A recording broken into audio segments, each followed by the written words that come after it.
Olá pessoal, boa noite, eu sou a Vânia Munhato de Vasconcelos e vim fazer o Evangelho no Lar Virtual com vocês. Nós estamos no capítulo 4, falando sobre o tema Ninguém pode ver o reino de Deus se não nascer de novo.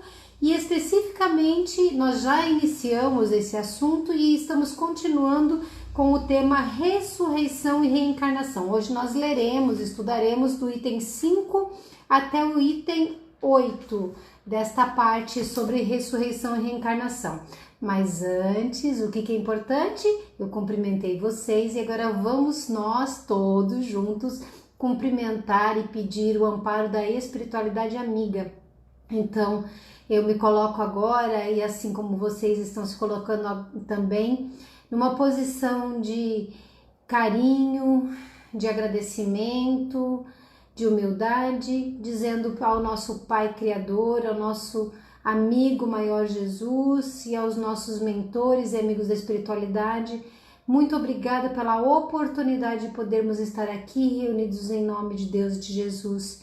Que a espiritualidade amiga possa estar conosco, nos inspirando, nos intuindo e nos auxiliando a compreender esses temas que são de grande importância para nós espíritas e para nós enquanto encarnados, independente da nossa convicção de fé, eventualmente falando, porque é muito bom saber que isso daqui que nós vivemos não é uma situação que termina, que a gente continua e continua até estarmos felizes e prontos para usufruir desta paz e dessa felicidade que nós conquistamos com a nossa capacidade, nosso esforço, com o nosso suor e muitas vezes com as nossas lágrimas. Que Deus nos inspire nesta noite, então, ajudando com que possamos terminar essa reunião um pouco mais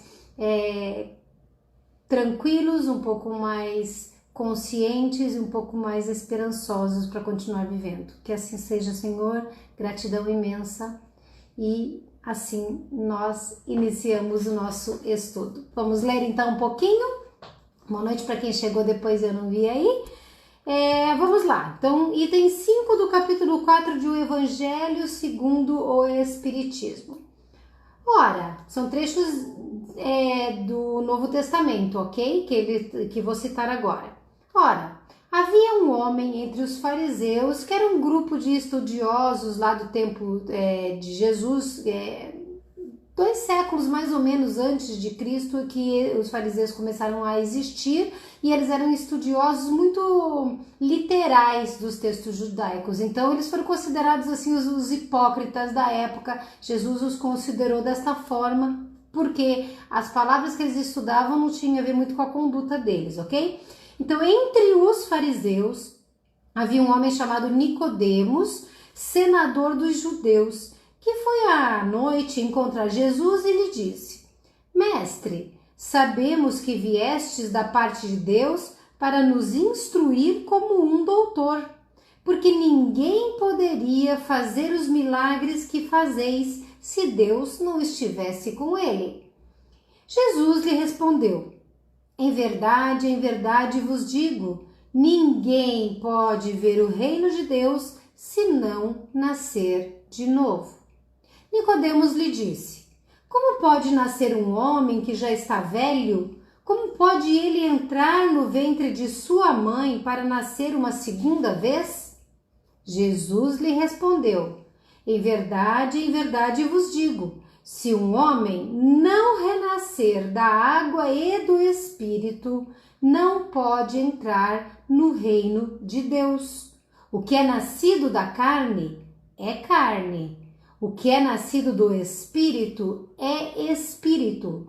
Não vos espanteis de que eu vos disse que é preciso que nasçais de novo. O Espírito sopra onde quer, e ouvis sua voz, mas não sabeis de onde ele vem e para onde ele vai. Ocorre o mesmo com todo homem que é nascido do Espírito. Nicodemos respondeu a Jesus: como isso pode se dar?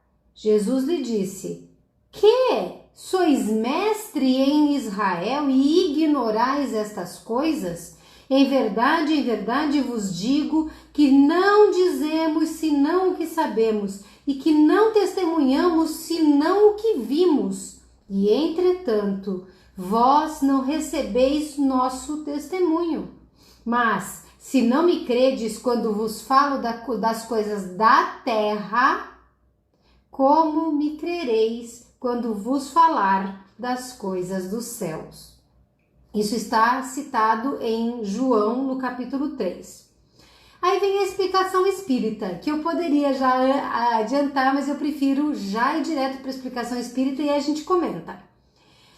O pensamento de que João Batista era Elias. Para quem fez o último evangelho virtual comigo, sabe que nós explicamos essa situação da reencarnação de João Batista de Elias como João Batista. E expliquei por que se sabia que um era outro reencarnado. O pensamento de que João Batista era Elias e que os profetas poderiam reviver sobre a terra se encontra em muitas passagens dos evangelhos, notadamente nas relatadas acima, que eu acabei de ler, números 1, 2 e 3. Se essa crença tivesse sido um erro, Jesus não teria deixado de combatê-la, como combateu tantas outras.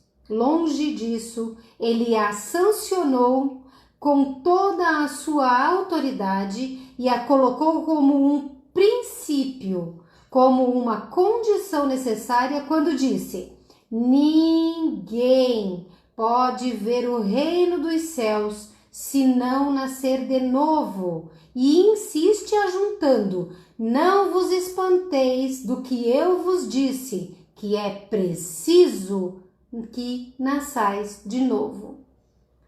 Essas palavras, se um homem não renasce da água e do Espírito, foram interpretadas no sentido da regeneração pela água do batismo. Isso nós já sabemos, porque nós também já vimos que Jesus se deixou batizar por João Batista, que era primo dele, e que o batismo era e é até hoje um símbolo de renascimento, né? De você vir à vida como um ser um pouco melhor, vamos dizer assim. Mas o texto primitivo não falava do jeito que foi interpretado. Ele dizia simplesmente assim: não renasce da água e do Espírito. Ponto. Ao passo que em certas traduções da Bíblia, a do Espírito substituiu a expressão do Espírito, substituiu por a expressão do Espírito, do Santo Espírito. Ou seja, houve a alteração e mudou o sentido. O que não corresponde ao mesmo pensamento. Uma coisa é o significado de espírito, que nós falamos aqui, nós que somos princípios inteligentes habitando um corpo, agora neste momento almas, porque somos espíritos encarnados, e o Santo Espírito é uma outra coisa que nós não estamos comentando agora. Esse ponto capital ressalta dos primeiros comentários feitos sobre o Evangelho, assim como será um dia constatado sem equívoco possível. E aí vem mais uma parte que eu já vou ler para vocês, mas só voltando aqui para a gente não se perder. Então, o que Jesus disse, eu já repeti lendo o próprio Evangelho. É nascido da carne? É carne. É nascido do Espírito? É Espírito. Então, o Espírito independe do quê? Da carne. Então, quando este corpo, que é carne, morrer, e aí eu estou falando morte mesmo, porque o corpo morreu, vocês e todo mundo que é espírito desencarna, sai da carne que morreu, porque são independentes. Jesus deixou muito claro a independência do espírito. E mais, quando ele frisa que nós temos que nascer de novo, que é preciso nascer de novo, o que ele está dizendo? Que para entrar nos reinos dos céus é preciso nascer de novo, por quê? Porque eu sou imperfeito. porque vocês são imperfeitos, porque todo mundo que está aqui na Terra é imperfeito. E para entrar no reino dos céus, a gente tem que, isso eu já estou passando para o reino dos céus mesmo, aqueles mundos felizes mesmo, tem que ser perfeito, tem que ser bom, tem que ter virtudes que nós estamos adquirindo. Eu tenho todas as virtudes? Vocês têm todas as virtudes? Claro que não, óbvio que não. Nós estamos em desenvolvimento. Então eu sei dizer que, por exemplo, diminuí um pouco o meu orgulho, trabalhei um pouco a minha vaidade, tenho feito um processo de trabalho da paciência, da perfeição, sei lá, um monte de qualidades, de virtudes que eu não tenho e que estou trabalhando. E vocês da mesma forma. O que significa isso? Que eu vou conseguir fazer isso tudo de uma vez? Não dá tempo. E se eu já tivesse desencarnado aos 15? E se eu tivesse desencarnado aos 30? E se eu desencarnar hoje à noite, amanhã, eu terminei? Não, tô dizendo para vocês que eu sou imperfeita. Então, se eu desencarnar hoje, como é que eu vou entrar no reino dos céus? Não tem como, só tem uma forma. Quando nós fazemos a nossa entrada, porque já nos tornamos perfeitos. E a nossa perfeição acontece com a reencarnação, porque a reencarnação é a escola da vida, é a escola que nos dá valores morais, que nos desenvolve a inteligência, que nos ajuda a nos tornarmos pessoas, espíritos melhores. Então, é por isso que se não nascer de novo, não entraremos no reino dos céus. Não quer dizer que ao desencarnar nós não vamos para um lugar bom. Não quer dizer que ao desencarnar nós não teremos direito a uma colônia espiritual, na ótica espírita, ou a um lugar um pouquinho melhor na ótica de outras religiões. Simplesmente nós estamos dizendo que o céu, no sentido bíblico, ele é algo muito superior ao que a gente tem condições de vivenciar hoje, tá? E vejam mais uma explicação do porquê que a questão é de separar o corpo físico do corpo físico do espiritual. Vejam bem essa explicação do item 8. Para compreender o sentido verdadeiro dessas palavras, é preciso igualmente se reportar à significação da palavra água, que não era empregada na sua acepção própria. Sim, vamos ter que entender o conceito de água na ótica deles, do tempo de Jesus. Os conhecimentos dos antigos sobre as ciências físicas eram muito imperfeitos, pois eles acreditavam que a Terra tinha sido gerada das águas, e por isso consideravam a água como o elemento gerador absoluto. Não tem outra forma de surgir matéria, surge da água. Esse era o entendimento científico da época. É assim que lá no primeiro livro do Velho Testamento, que se chama Gênesis,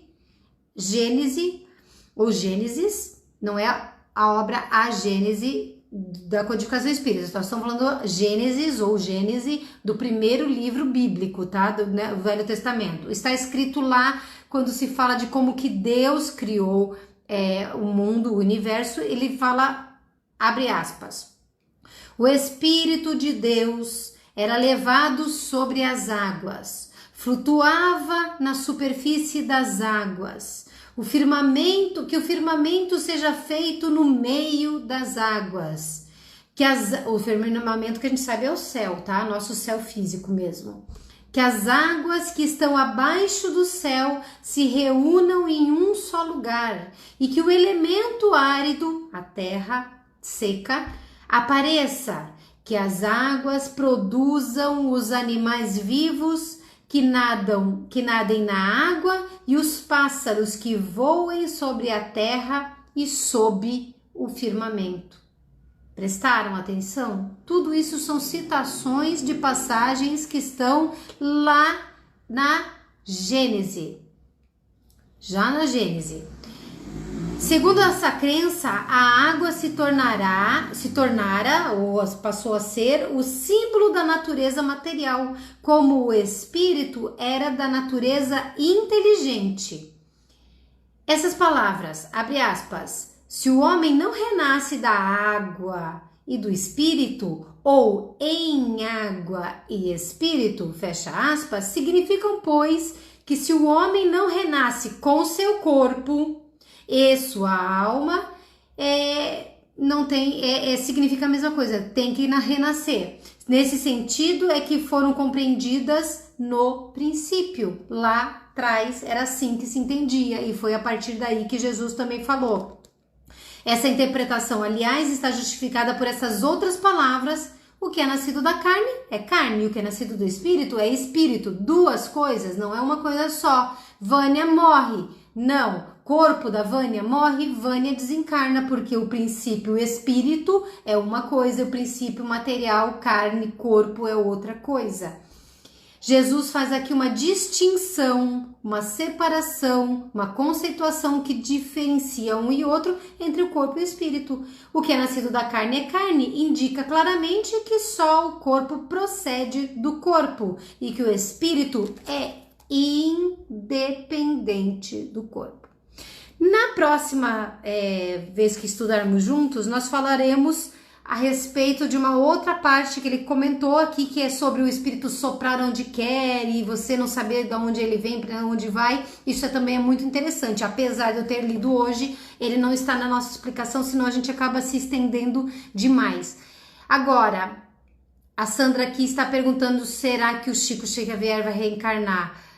Todos nós iremos reencarnar, todos. Nós já explicamos no capítulo 2, no capítulo 3, nós viemos falando sobre a evolução dos mundos, sobre a evolução do espírito, sobre a evolução da matéria, do mundo material. Então, o que acontece? Teve mundo primitivo, onde nós éramos se fala assim, é uma alegoria, tá, gente? Não é literal, mas recém-saídos da mão do Criador, simples, ignorantes, então espíritos realmente primitivos que começaram a vivenciar a experiência na encarnação, na vida material, e aí começam a desenvolver a questão da inteligência, a questão do livre-arbítrio, depois começa a aparecer um pontinho, outro pontinho de aspecto moral, e aí vamos desenvolvendo. Depois do mundo primitivo vem os mundos de regeneração, mentira minha, errei, de expiação. Então veja, nós estamos no segundo tipo de mundo primitivo, mundo de expiação. E nós, desde que a codificação nasceu lá em 1857, a gente já mencionou que em 1860, 165 anos. Eu não tô boa de número não, nem sou boa de número não, mas na época da codificação já se falava que tinha começado o processo regenerador. E aí, o que acontece? Então, nós já estamos praticamente com o pezinho dentro do mundo de regeneração. Então, primitivo, de expiação, de regeneração. Depois do mundo de regeneração, que leva um tempão, o espírito numa outra condição, no sentido de eu quero me tornar melhor, eu quero progredir, enfim, e aí vai melhorando, a gente vai conseguindo desenvolver um pouco mais os nossos valores morais, dar atenção para aquilo que importa de verdade para o nosso desenvolvimento, e aí começam os mundos felizes. Não é um tipo de mundo feliz. Mundos felizes são os que já estão desapegados da matéria, mas ainda encarnam. Então, independente se o Chico, se é um espírito muito elevado que está encarnado aqui hoje, vai renascer na Terra ou no mundo de regeneração ou no mundo feliz, pelo seu valor moral já, pelo seu desenvolvimento, pela sua evolução, fato é, Chico vai reencarnar, porque ele não é um espírito puro, tá? Agora, em relação a outra pergunta aqui, existe muita gente boa aqui na Terra, muita gente evoluída aqui na Terra, só que a gente não vê porque quem faz barulho são os maus, não é? São as pessoas más, as pessoas atrasadas, as pessoas que elas não querem ainda progredir, se desenvolver, etc., essas pessoas fazem muito barulho e os bons ainda são tímidos.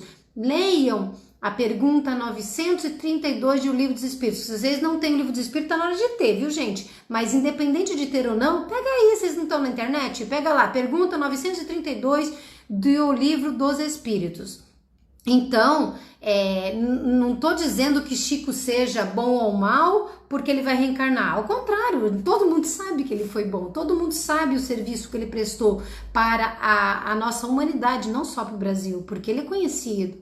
Agora, desencarnar é um processo natural, tão natural quanto encarnar. E quem que foi, eu perdi o nome aqui, de quem perguntou sobre na hora de desencarnar, se a gente sabe, a gente pode sentir, pode perceber, pode intuir e pode recordar de que antes de nascer tinha uma programação para mais ou menos nesta época nós desencarnarmos. Então é normal uma pessoa intuir que pode desencarnar. Agora, gente, não fiquem pensando nisso, bobagem. Sabe por quê? Porque eu vou contar para vocês uma coisa que era estranha. Eu tenho uma irmã, a minha irmã do Rio de Janeiro, a Kátia, tá aí, feliz, saudável. Faz mais ou menos uns 10 anos, sei lá, 12 anos. Eu sonhei por mais de um ano que essa menina morria. Eu tinha muito medo de que ela desencarnasse logo, porque eu achava que ela era frágil. Nem é assim tão frágil. Ela é uma menina saudável, assim, né? Minha irmã tem 2 anos menos do que eu só. E aí eu fiquei um tempão sonhando que a Kátia ia morrer. E eu achava que era uma coisa muito próxima, porque tanto... E eu pensava, será que eu tô tendo uma premonição? Tá aí, Vivinha da Silva, e eu parei de sonhar. E como isso pode ser explicado? Pode, dentre outras explicações possíveis, ser que eu tive uma vivência passada com ela em que mais ou menos nesta época ou naquela época da idade que ela estava, ela desencarnou. E aí eu fiquei com isso marcado. Bobagem, não adianta a gente ficar pensando. Sabe o que a gente tem que se preparar? Para todo dia estar pronto para morrer. Eu tenho que estar pronta para desencarnar agora. Eu tenho que estar pronta para desencarnar hoje. Eu tenho que estar pronta para desencarnar amanhã. Não fiquem pensando, e se eu morrer agora? É o seguinte, brigou? Não sai de mal. Fala com a pessoa, perdoa, pede perdão, diz que ama. Faça o seu melhor, capriche, porque nós estamos estudando aqui espiritismo que é para nos tornarmos pessoas melhores, nos tornarmos pessoas mais evoluídas. Então, se a gente tem medo da morte, e o medo não é só o apego às pessoas ou à circunstância material que a gente vive, se o medo é do que vai encontrar do outro lado, tenha certeza, tá fazendo pouco. Eu tenho para mim que eu quero viver bastante, que eu quero ficar encarnada bastante. Por quê? Porque eu tenho assim, eu quero ver meu filho ficar um homem, eu quero ver meu filho ficar independente, eu quero apoiar meu marido, eu quero fazer mais palestra, eu tenho projetos pessoais de vida. Mas se eu desencarnasse hoje, eu sei exatamente aonde eu ia ter problema e onde eu não teria mais problema, porque eu tenho uma luta. Então, imperfeição todos nós temos. Os melhores que nós também têm imperfeição e também tem que se desenvolver. Então, é importante que a gente saiba tudo isso, que a reencarnação é uma bênção. É a rematrícula que nós estamos recebendo na escola, fazendo a rematrícula na escola num ano diferente ou até repetindo o mesmo ano, se não formos bem o suficientes, para que nós continuemos o nosso desenvolvimento. E morrer não é uma punição, ela só é uma punição para a pessoa que é má, ela é uma punição para quem não se esforça, porque daí chega do outro lado, tem que se ver de frente a frente, não é espelho material não, é consciência, né? É consciência. Fico feliz, Valéria, por ler isso, porque essas coisas que eu falo para vocês, pode ser que tenham pessoas que tenham uma interpretação ligeiramente diferente, mas é a minha interpretação da doutrina e é importante que todo mundo estude. estude, que todo mundo leia. E olha, gente, eu sempre falo para vocês, eu estou à disposição, mesmo com os dias corridos, mesmo com a vida numa loucura, mesmo enrolada com o tempo. Quem me procura por causa do espiritismo sempre vai escutar um retorno meu, tá? Então, se vocês estudarem, se vocês lerem, se vocês não entenderem, pode me procurar no particular, pode me procurar aqui no grupo, pode me procurar onde for, vocês vão me achar, porque é uma coisa que mudou a minha vida, o espiritismo mudou a minha vida, melhorou a minha vida, me tornou uma pessoa melhor, e eu amo de paixão essa doutrina, que me fez dar o valor certo para as coisas certas, e eu vivo todos os dias, durmo e acordo pensando em ser uma pessoa melhor. E eu quero muito, se eu conseguir fazer isso por uma só pessoa, eu já dou por cumprida a minha missão na Terra, entende? De ajudar alguém a descobrir o caminho que alguém me mostrou, porque alguém me mostrou. Foi um livro que eu li e uma pessoa que respondeu uma pergunta sobre o livro. Percebem isso? Quando a gente está pronto, a coisa acontece. Então, vamos estudar, vamos trabalhar e vamos continuar nos reunindo. A gente não se reúne só no mesmo círculo familiar, mas normalmente nos atraímos para o mesmo círculo para que a gente se ajude, para que a gente se apoie, para que a gente acerte as arestas com quem não temos ainda a afinidade ou temos desacertos passados e continuemos nos apoiando, nos ombro no ombro, todo mundo se segurando junto, aqueles que se amam e se apoiam. Então, gente, de verdade, não percam tempo, não vamos perder tempo, porque para morrer o corpo, basta estar vivo. E para receber na próxima oportunidade de reencarnar, tem que esperar ter vaguinha aqui, sabe? E olha, todo mundo diz, ai, meu Deus, tá com problema, meu Deus, tá com deficiência, meu Deus, que miserável. Quando chega a hora de nascer, que eles chegam pra gente e dizem assim, tem essa vaga aqui na Terra, a gente não quer nem saber, a gente quer muito estar aqui. Por isso que é uma grande tristeza a pessoa que desperdiça a vida, porque ela vai ter que esperar para voltar. E aí, gente, a vida tá seguindo adiante. Nem olhei mais o relógio, já devo ter passado até do horário, passei não, tô no horário.